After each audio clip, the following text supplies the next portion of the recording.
ఒక సోదరు అయితే నా దగ్గర నేరుగా తన భర్తను తీసుకొచ్చి ఆయన పక్కన పెట్టి, ఈయనేం పని చేయడండి, ఈయన వేస్ట్ అండి, ఈయన బిడ్డలు చూసుకోడండి, ఇంట్లో ఏం చేయడండి, ఈయన డబ్బులు అంత సాయం లేదండి, నేను ఒక్కదానే కష్టపడుతున్నానండి, ఈయన ఆయన పట్టుకు తిట్టు తిడతానే ఉంది మా మీద. అమ్మ ఆగమ్మా,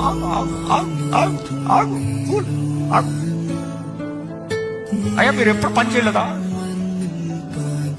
ఒక రెప్యూటెడ్ కంపెనీ చెప్పి పలానా కంపెనీలో నేను మేనేజర్గా పనిచేశానండి. ఎందుకు ఆపేశారు? ఏం చెప్పండి బ్రదర్, ఎంత చేసినా తృప్తి లేదు ఆమెకి, ఎంత కష్టపడినా తృప్తి లేదు.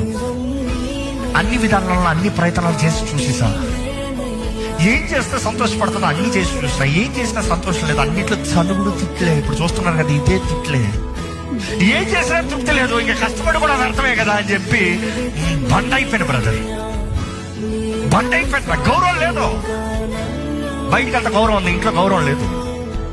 ఇంట్లో పడవల కన్నా నీచగా నాతో మాట్లాడుతుంది, ఇంకేం ప్రయోజనం ఉంది గౌరవం లేకపోతే.